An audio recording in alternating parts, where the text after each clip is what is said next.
Hospitality Meets is brought to you by RotaCloud, the simple workforce management software for hospitality teams. RotaCloud lets you create and share rotas, record attendance, and manage your team's annual leave, all in less time than it takes to make a brew. It can also make life easier for your staff, allowing them to check their rotas, request holiday, and even pick up extra shifts, all through the RotaCloud mobile app. Start your 30-day free trial today by visiting rotacloud.com/Phil and find out how much easier managing your team can be. Hospitality Meets is brought to you by RotaCloud, the simple workforce management software for hospitality teams. RotaCloud lets you create and share rotas, record attendance, and manage your team's annual leave, all in less time than it takes to make a brew. It can also make life easier for your staff, allowing them to check their rotas, request holiday, and even pick up extra shifts, all through the RotaCloud mobile app. Start your 30-day free trial today by visiting rotacloud.com/Phil and find out how much easier managing your team can be. Welcome to Hospitality Meets with me, Phil Street, where each week we take a light-hearted look into the stories and individuals that make up the wonderful world of hospitality. Today's guest is Tim Hobern, owner of the quite magnificent Dovetail Bars in London. Coming up on today's show, Tim tells us how he gets through challenges. Yeah, I've developed like an almost religious relationship with coffee over that period.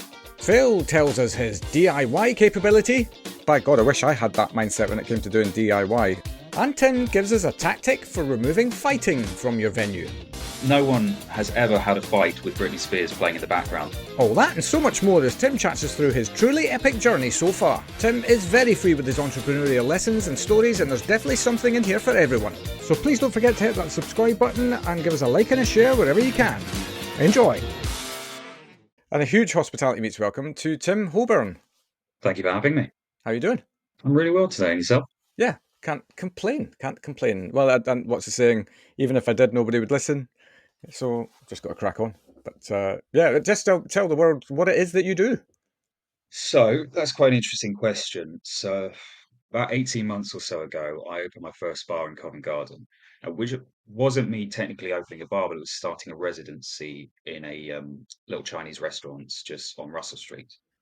And then that sort of spiraled into something very different from what I intentionally or initially intended for it to be, which was just I wanted to own a bar. It was the hospitality dream. You know, you follow that conveyor belt of bar back to bartender to supervisor, manager, and eventually you want to be an owner. So the opportunity came along. I was great. I'm just going to dive head first. But what's actually come out of it is that my company now operates residencies throughout London. We find places, like a sort of post-Brexit COVID space where cocktail concepts are really hard to operate. I mean, even at the best of times, they were hard to operate.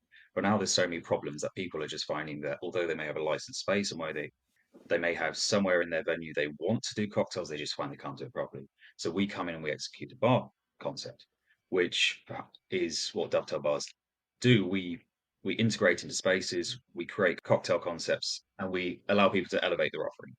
So really, what we're supposed to be a bar is now a very different business model, but is one that's it's growing very quickly for us. Well, I mean, that kind of sums up what being an entrepreneur is all about, though, right? Is the ability to, I hate the word pivots, but I'm going to say it, pivots and, be agile to the opportunity that presents itself. Sometimes you have to move away from what the original idea perhaps was. Yeah, well, everything only ever makes sense in retrospect. So if I look back on it, there's a very nice, clear narrative of how everything happened. But I think going forward, it really was just about reading the situation as well as we could and playing the hand we were dealt. So, I mean, for example, with the initial one, so we've got a tiny, it is London's smallest bar, by the way. We've got a tiny little bar above a restaurant in Covent Garden. Holds about 22 people for regular sort of walk-in service. Private hires, maybe you can sort of sardine a few more in. But with that one, it was really just about the opportunity came. They said, "Do you want to do something?" And I was like, yes. But as it was a residency and I didn't have a lease, when most people will have their building for 10, 20, 25 years, I had an 18-month contract. So I was thinking to myself, look, this could all go tits up. If the restaurant sells, goes under, or whatever, that means I'm out and I have to put everything into storage locker and it's all on hold. So for me, that was the reason we got the second site is I was just trying to sort of, okay, how do I future-proof us? So I got the second site just on the back of that, and that's actually what sort of snowballed this whole thing of us actually now doing residencies rather than just having a bar. So looking back, that makes perfect sense. But at the time, we had really no way of seeing more than a couple of months ahead and sort of just trying to sort of fortify ourselves as best we could. Yeah. I love that though. I mean, it makes you agile. It's all about spotting opportunity and going with the flow sometimes. And of course, you and I met because we were introduced by Rachel, who's a friend of the show. She's been on and told her story, although her story has moved on a little bit since she was on. And until then, I'd never, with all due respect, I'd never heard of you or what you were standing for and all of that. But actually, you were very kind to welcome me into the launch of that site, which we'll very happily talk about in a second. Actually, let's talk about it now. Yeah, tell us about the site in Leicester Square. Yeah, so Dovetail Bar Leicester Square is essentially our biggest collaboration yet. It's us coming into Empire Casino. It's an historical, architecturally stunning space. And we've executed the same concept we've done at our other two sites, the Covent Garden and the Clapton site, but just on a much larger scale. So originally, what happened was I'd put out sort of a message on LinkedIn saying that we're looking for another residency space in London. Rachel had just started with Metropolitan Gaming, so the parent company, messaged me and said, "We've got a restaurant in the basement of a casino in Marble Arch that needs to have a slightly better drinks program." So I went down there. It's Marble Arch, it's down a side alley. You've got a restaurant that you can only reach by going through a little maze within the building itself. And then, were we to have worked with them, we would have to have choreographed a very sort of careful dance with all of their own staff just because it's an existing restaurant, they're functioning, we'd have had to work around them. So I put together a proposal. I said, look, if you want us to do this, this is how we would do it. This is what it would look like. Rachel went off, had a bit of think, and got back to me the afternoon and said, we've actually got another venue over in Leicester Square. Do you want to come down and see that? And I went over and I saw this absolutely stunning balcony bar in what is like the most prime London real estate. I can't think of anywhere with a higher footfall than Leicester Square. It's like Times Square in New York. It's absolutely Yeah. incredible. So I sort of tried to contain my excitement a little bit and dug into it. And I think the problem they had was what a lot of people have in that cocktail bars are far trickier than I think a lot of people might imagine, and they need to be handled quite dynamically. When you realize that you need a barback to come in and clean glasses because someone's cut their hand, that needs to be in the next half an hour. It can't be in, 5 to 6 business weeks. So I think the casino being a larger organization was not in as good a position as we were to handle something like that. So we put together a proposal, and I think it took about 4 months of back and forth to get it across the line. And we'd originally sort of planned out a very nice staggered opening where we'd hire people, we'd get the funding, we'd get the appropriate pieces of furniture commissioned. But because there was so much back and forth with the compliance, we didn't get the go ahead until the middle of October that we had to open the bar for them November 1st. So we Wow. Right. yeah, it was I think that's the thing though, is that if you like you said, you've got to roll with the punches. So that was the hand we were dealt, and okay, so we're going to play it. I called in every possible favor I could, managed to get enough of a team together that we could at least just, operate the bar properly and professionally. And then we had a 3-day turnaround period, so they closed for Monday, Tuesday, Wednesday, and we're open for service on the Thursday.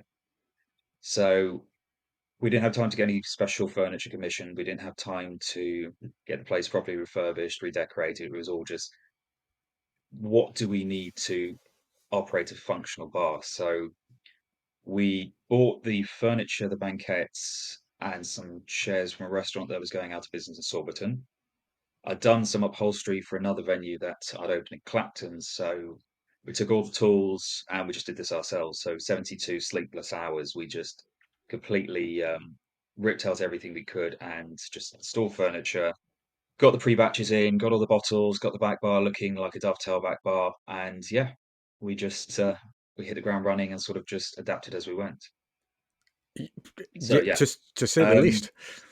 yeah, a little bit, but I think it's one of those things where it's madness at the time, but if you frame it correctly, if you tell yourself this is going to be a chapter in the autobiography, then I think you're able to sort of just Love that. accept it and sort of push through the pain. Very good. I love that. That's a great way to look at stuff because it's ultimately these experiences whereby there's probably a moment whereby the contract comes your way. You think, okay, yeah, we're going to do this. Here's the turnaround period, and you look at it and go, God, that's going to be stretched. But you could get bogged down by looking at it being stretched, or you could get bogged down by going, okay, well, how exciting is this? Imagine if we can actually pull this off.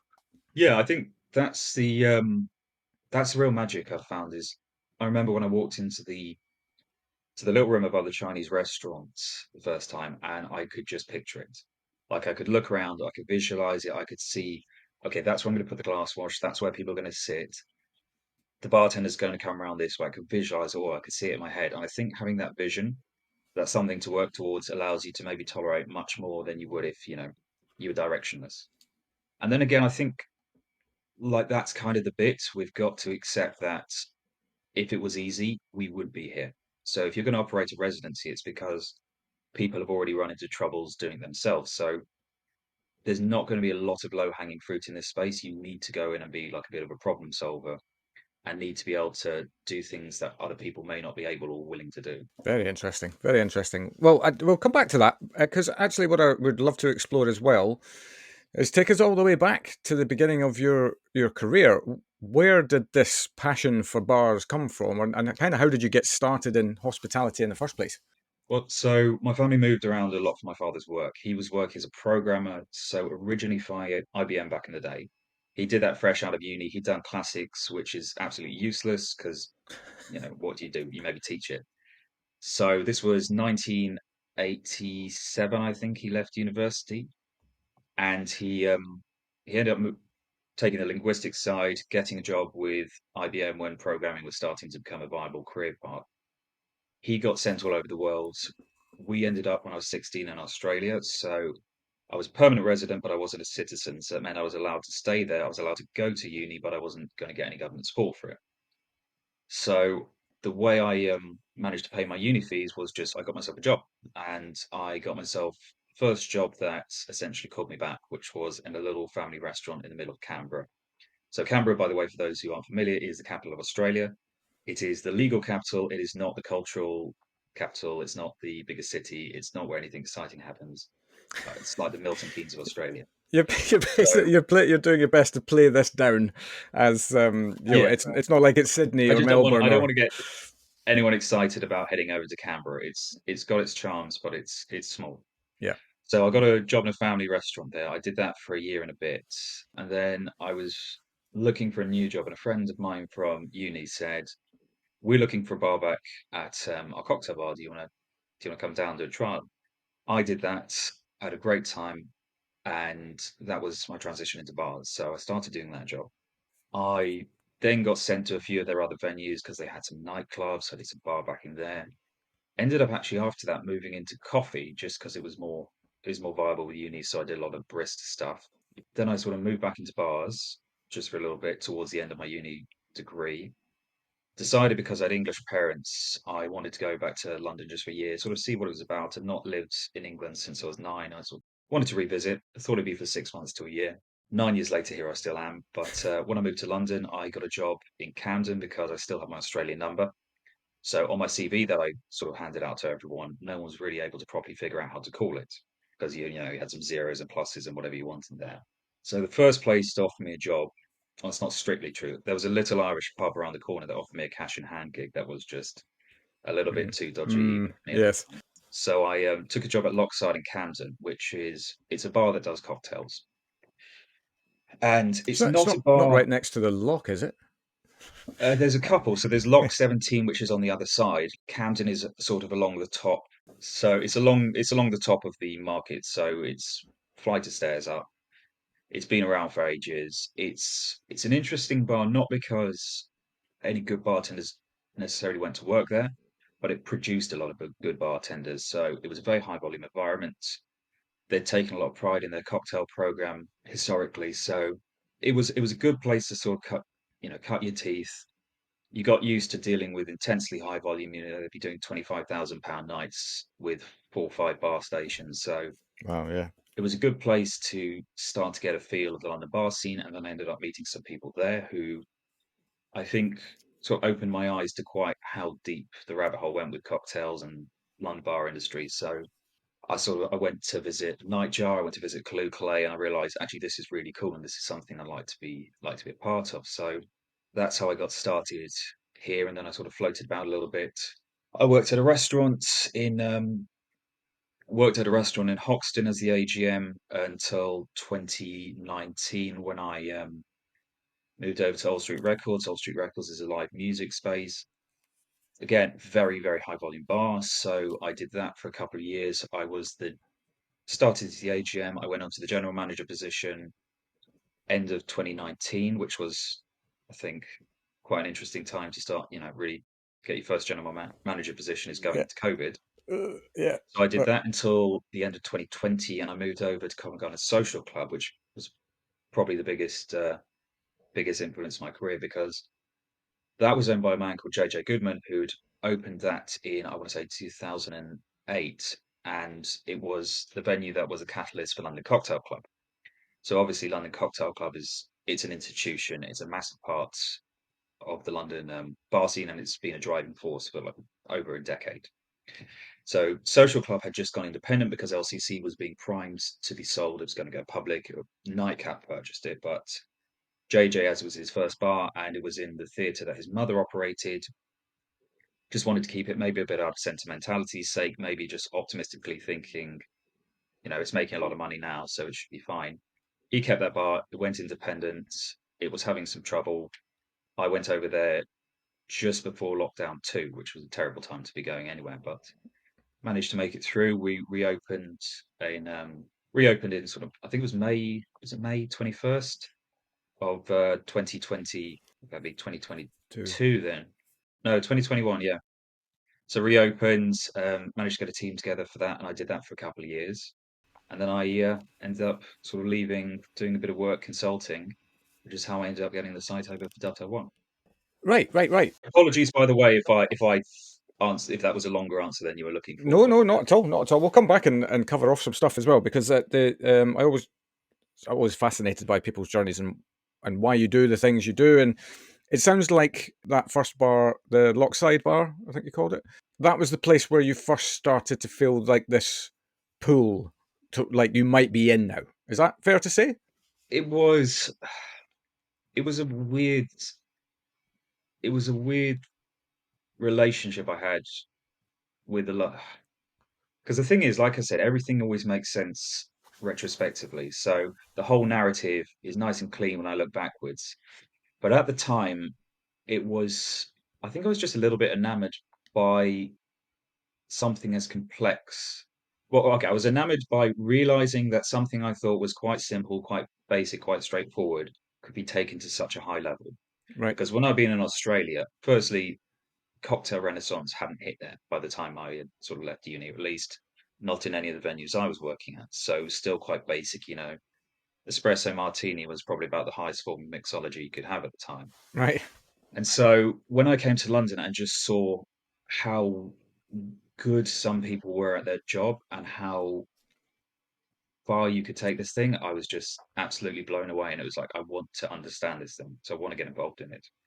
And so, yeah, I started to meet a lot of really good bartenders because Lockside was a place where industry would come. They had something either through industry events or just to do bar covers there because that's back in the day how most people managed to stay alive in London hospitality when the minimum wage was about £7.50. yeah. So I met a lot of really, really good bartenders, got a lot of inspiration for that, and that sort of just that ignited the journey, I guess. And I think it's interesting because you never really know when that spark's going to hit right when you just get off and running and you do something because you feel like, oh well, I'm doing it maybe on the one hand to pay the bills a little bit, but two, just to kind of get off and running and doing something.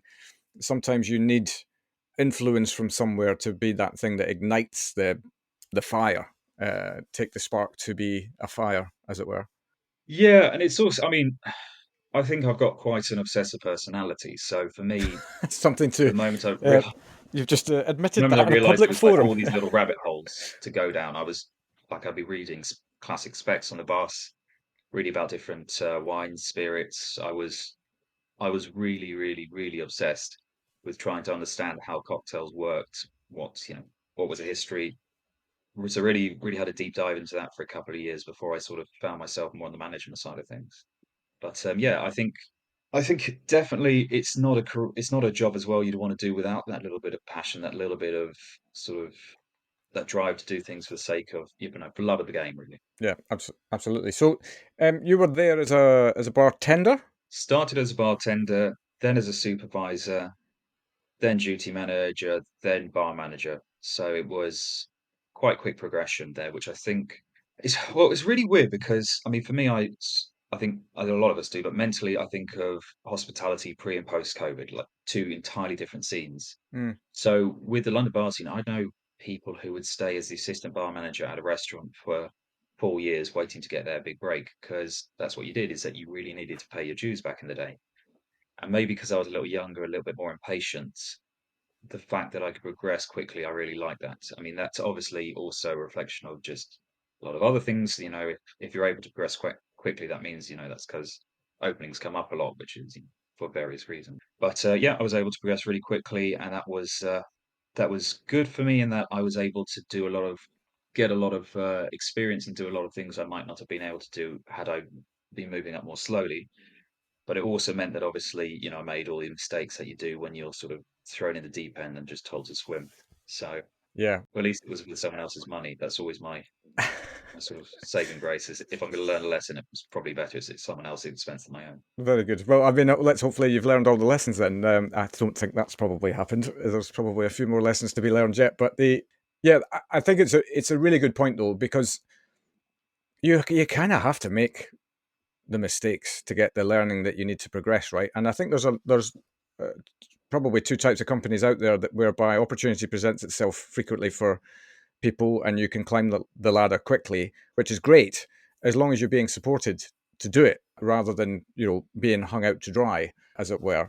The flip side of that is that if you're the kind of person who kind of throws yourself at something, perhaps with your obsessive personality, then the likelihood is that, yeah, you might be sinking for a couple of moments in that process, but you'll come back up quite quickly because you're willing to put yourself outside of your comfort zone, and you're willing to take the lessons that will come from that. And in order to become, ultimately a more rounded leader slash manager slash whatever. But that only happens through experience. You can only go and experience this, I suppose. Yeah, I suppose the thing is there is a bit of a difference between sort of knowledge and judgment. So as much as you can explain something to someone until they've actually had that lived experience, until they've actually done the thing, they won't appreciate it on any subtle level. I think biggest lesson I've learned out of anything in hospitality is that I think if you're curious enough, you can figure almost anything out. I mean, the only things I don't fuck with are anything to do with gas or refrigeration. Anything like that, I just assume there's a good enough chance of an explosion. I'm going to leave it be.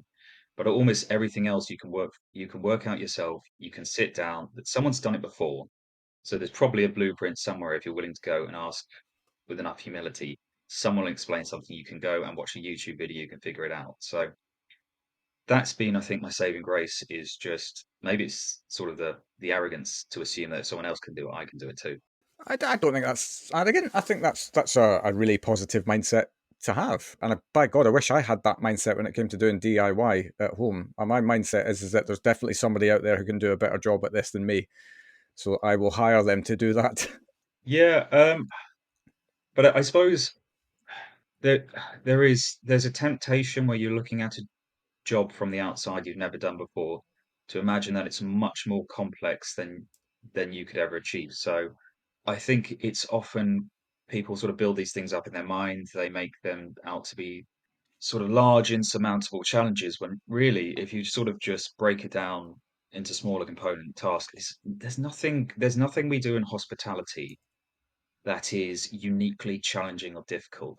I mean, the hardest part is obviously people and people management. I don't think there's any way around that. But everything else you do, if it's installing a printer, if it's signing a contract with a supplier, whatever it is probably quite manageable because most things as well are set up to be manageable. Most businesses wouldn't survive if their product wasn't something that most people could use. So I think it's just getting into the mindset of at least let me tackle this problem before I, declare it to be impossible. Five-star hospitality means having the right people in the right place at the right time, and that's exactly where RotaCloud can help.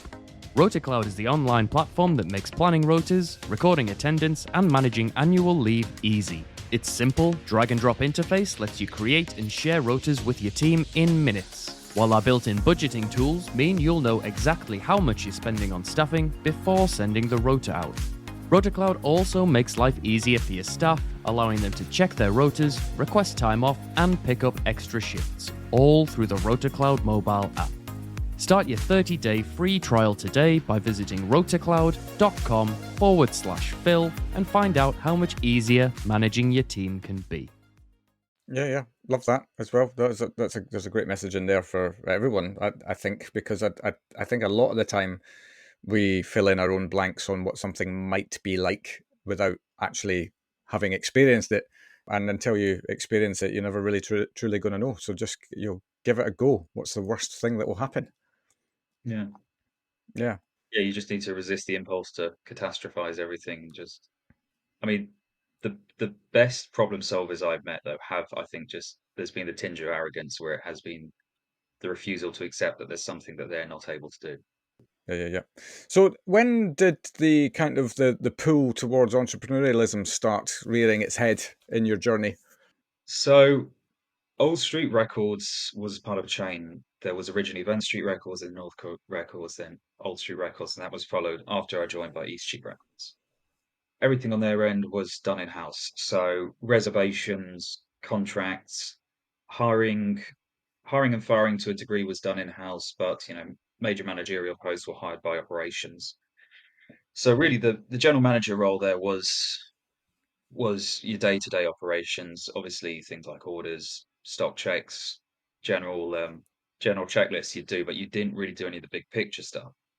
But when I went to Social Club, because it had gone independent, there was no head office. And the owner had just had two young children, so he wasn't really looking to handle the day-to-day himself. So that was again one of those incidents of sink or swim, throw in the deep end, make something of it. And I think that was coupled with quite high expectations at his end, because having operated a lot of bars for a long time, he'd seen what good could look like. So that was when I first, I think, started to get into the mindset of, I suppose, accountability. Like I was where the buck stopped. There was no one above me. I didn't have an operations manager to call on. I had to just figure these things out. And also, I think it was a harder hand to play.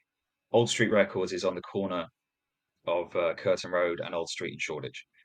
An incredibly high football there. You could be the worst bar in London, and you'd still be full with customers every day of the week. You just open your doors. Mm. Social Club was a lot more of a destination venue, so I had to take a lot more pride in the product. So I had to really make it something that people would want to visit for its own sake, rather than just the convenience of the I just location. happened to be there, yeah. So it was also a bit dilapidated when it was very dilapidated when I moved in. There was serious damage to all the furniture, sort of holes in the walls. Electrics were dodgy.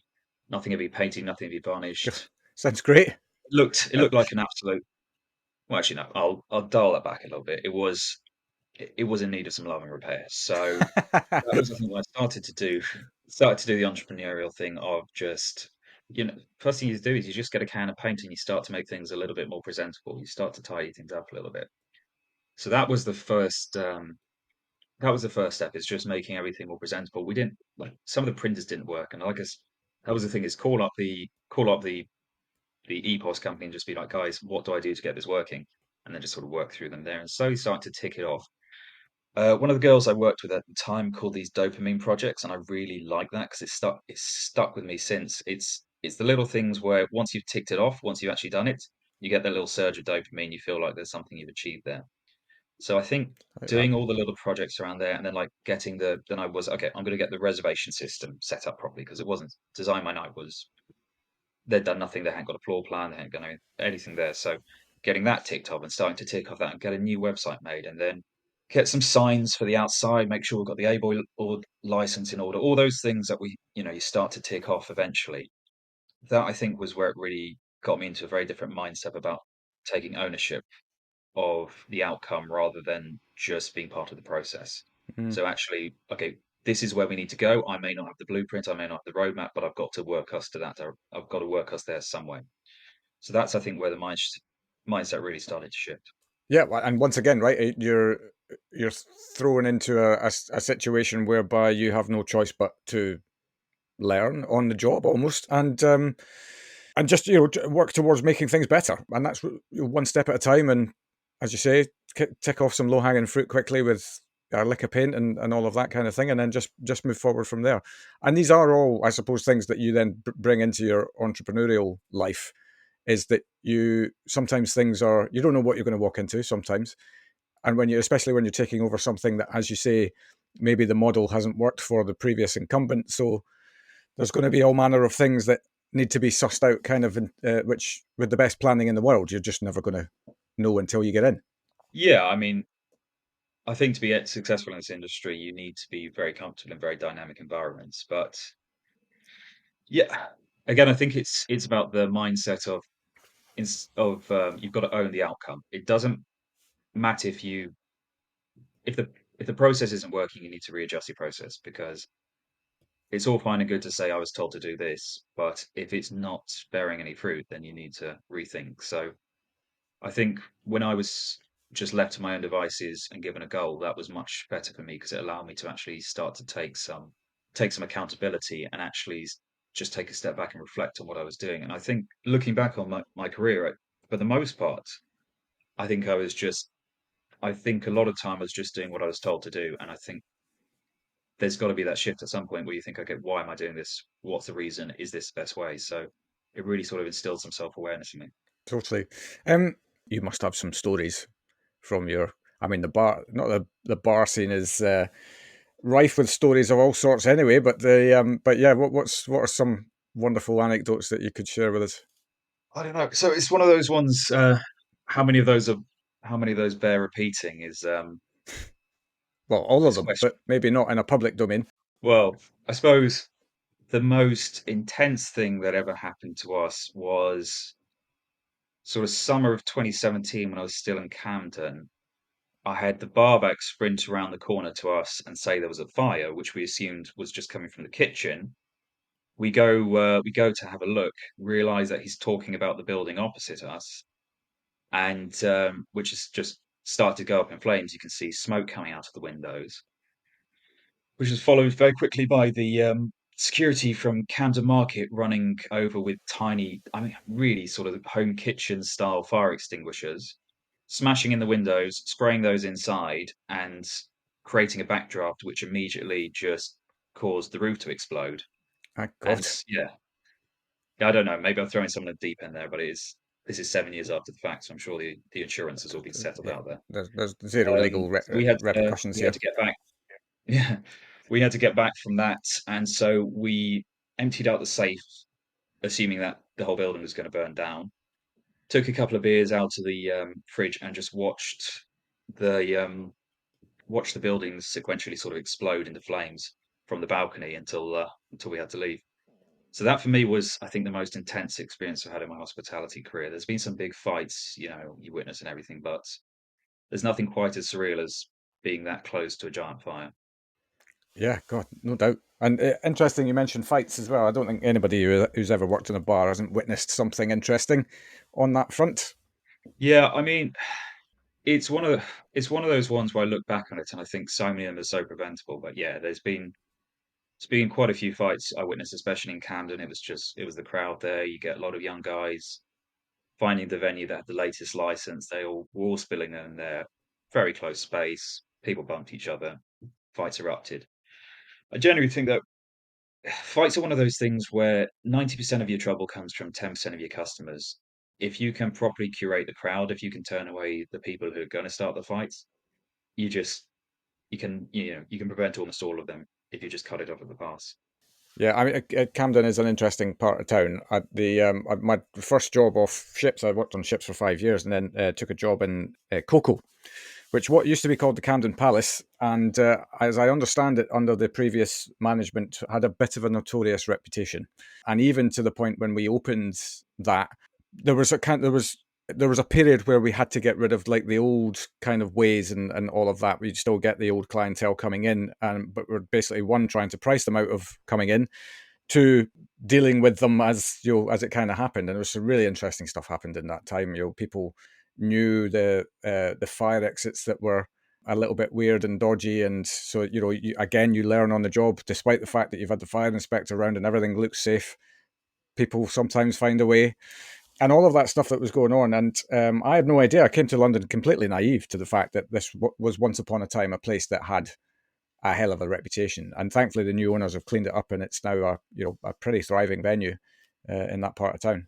Yeah, I mean, I've definitely been in that situation where you've got a clientele that's essentially driven off everyone else, and then it becomes self-perpetuating. Horrible people come in, nice people leave. Horrible people feel they own the place, they'll get worse, and the only people who then come are other horrible people. So I think that is definitely a problem. Again, if you've got a bit of foresight, if you're future-proofing the place, you'll cut that off at the pass. You make sure they don't come in the first place. But it's a very hard thing once that's taken root to actually, I don't know, retool your customer base. But I think a lot of it is just about working out what it is that's attracting them. Is it, the lack of accountability? Is okay, put in some cameras, or make sure the lights are brighter, or make sure that the music is lower. Or I remember there was one group who we really wanted to get out of social club once. So I just said to the bartender, just play something that they're going to absolutely hate because they were loving the music at the time. And he put on, I think it was Jamaican drill or something, just because he knew that they're not going to enjoy that. But you can find ways to make people feel unwelcome without being unwelcoming. Well, that's genius. Yeah, yeah. It's like you remove the aggression with zero aggression. Just Yeah. some ropey tune choices. Well, it's also, I mean, no one has ever had a fight with Britney Spears playing in the background. There's just no dignity to it. So if you want to, if you think the energy in the room is just getting a little aggy, put something on. Like if it's raining men, nobody is going to start scrapping to that. So you can, I think, just work out what the people you don't like about the place, and slowly start to remove that, and the problem will probably take care of itself. Totally. Yeah. So let's go back to Dovetail and its current incantation. So, what have you got in total as things stand today? So currently, we've got the company itself, the parent company, Dovetail Bars Limited, and I only mention that because we do some events and consultancy work. We have Dovetail Bar Covent Garden, which is the original site. It's the one I said is London's smallest bar. We hold about 22 people. It's on the second floor above a restaurant, and I think it's a source of immense pride for me, that place. It's your original baby, I suppose. Yeah, but we've also managed to make something work because although the area is intensely high footfall, we had zero ground floor visibility. Especially when we first came in, the restaurant operations and the restaurant management were very opposed on how they saw things going. So we were blocked at a lot of we were blocked initially on getting up some signage on the front. That's been solved to a degree, but getting people up the stairs had to be on the back of sort of reputation and recommendations. So that getting that off the ground, I was really proud of. We then have Dovetail Bar Clapton, which is on the edge of Homerton University Hospital. That one's it's a bit more neighbourhoody, just because Homerton isn't really a destination people are going to make a special trip for from anywhere in London. So that one is a lot more neighbourhoody because it's more sort of catering to the local population. And then the most recent one is obviously Dovetail Bar Leicester Square. Now, we called that when we first opened Dovetail Bar at Empire Casino, just to be in keeping with our naming format. And then we realized that Google would have an absolute fit if we had the word casino in the business name, and it assumed we were a casino, and so just refused to allow us to advertise. If EU gaming laws and everything being what they were, that was so problematic. We thought the easiest thing was just to rebrand to Dovetail Bar Leicester Square. Very good. Well, whatever works, right? And I'm assuming that because this is a collaboration, that obviously they want you to be successful as well. So it's kind of almost like as long as you're on brand and you're adding value to the guests that come into the casino, and you don't have to be a casino guest, right, to experience your No, space. not at all. Which is someone says a problem exactly, but I think as well actually calling ourselves Dovetail Bar Leicester Square, apart from the fact that if you now Google bars Leicester Square, that gives us an immediate SEO boost. It's a bit of a weird customer journey for most people. It's like going to the second floor of a Chinese restaurant, actually. If you go to a casino, most people haven't been to a casino. It's like going into a strip club for most people. There's the implication of vice. They're not sure how this whole process works. So to get people to go into the casino was actually it was a bit of a sell. People were skeptical. They were a little bit reserved about do we have to go and gamble? It's like, no, no, just come in, have a drink, enjoy yourself, sit on the balcony, do what you want, and if you want to go have a punt afterwards, that's completely your prerogative. Yeah, yeah. Well, I mean, having spent some time, a very, very brief time there on your launch evening, where you were very kind enough to give me a takeaway cocktail as well, which I have long since consumed. Not on the train on the way home, I have to say, but the space is stunning in terms of I can just imagine, because that was in January of this year that I was in there. You'd launched, or actually, was it December? God, I No, can't. no, it was January 14th, I think. Yeah. Yeah, yeah, yeah. God, all the months just roll into one. But yeah, for you to be launching and trying to get that off and running across the Christmas period as well must have been very, very interesting. Yeah, I developed like an almost religious relationship with coffee over that period. Had some real profound moments there. But I think what our strength has been as a company is that we have, I mean, again, everything making sense in retrospect. But the problems we faced with the first site having such low visibility is that we really had to take ownership of every detail. We had to really refine our process. We had to really get a clear handle on what are we trying to sell, to whom are we trying to sell it, and how do we best do that. So by the time we came around to opening Dovetail Bar Leicester Square, we had honed our cycle of service, we'd refined every procedure. Everything was as clear as it possibly could for incoming bartenders of what the expectations were and how to get there. So because I think we'd had such a hard time with the first sites, we were ready for ready to open the doors up and not just leave everything to chance. Yeah, absolutely. So, what does the future hold? I mean, I would imagine that you kind of want to get your head around this collaboration and make sure that everything's where it needs to be and all of that. But yeah, what are the future plans? Well, I think obviously everything so far has shown that whatever plans I make, that's not going to be what happens. At the moment, we're talking to a bar group in City about running their operations for them, which I think is for me the happy medium is taking all the things that we've learned from these last three bars and helping someone else proceduralize things a little bit more cleanly. I don't know if we're going to open another Dovetail this year either, just because, like you said, there's got to be a period of stabilization. But I don't know. It's an interesting one. I feel like generally generally when an opportunity comes along, you should say yes and then work out afterwards how you're actually going to make it work. So I have really, and yeah, I've just enjoyed the adventure of it, doing something this different, and working with such a constantly changing product's been really genuinely exciting. Like I Hmm. would work twice as hard for myself as I work for anyone else. So we'll just see what knocks at the door next. Yeah, yeah, yeah, absolutely. I'm sure that there are people out there who are listening to this who will take some inspiration from your journey, just and maybe they see themselves even on the same kind of path at the moment. So I kind of have to ask the question really around what would be your best piece of advice to somebody who's listening to your journey and thinking, yeah, I want to do that. I want to be my own boss at some point in the future. Where should they start? Like, what should they start today doing? Well, I know it's going to sound really trite, but you're not going to do it alone. And that's probably going to be it's going to be a lot easier if you've got some good relationships. If there's people you can call on, if you've gone above and beyond people for people in the past, you can call in some favors. The more people you have a good relationship with, the better. So everything I've been able to do has been because there's been someone there who can help me or support me or just lend a hand when needed. So put more effort in than feels necessary at the time because you've no idea how that's going to pay off when you need to call in a favor with someone. That is perhaps not the piece of advice that I was expecting, but I totally see what you're saying. Like, no man is an island and all of that.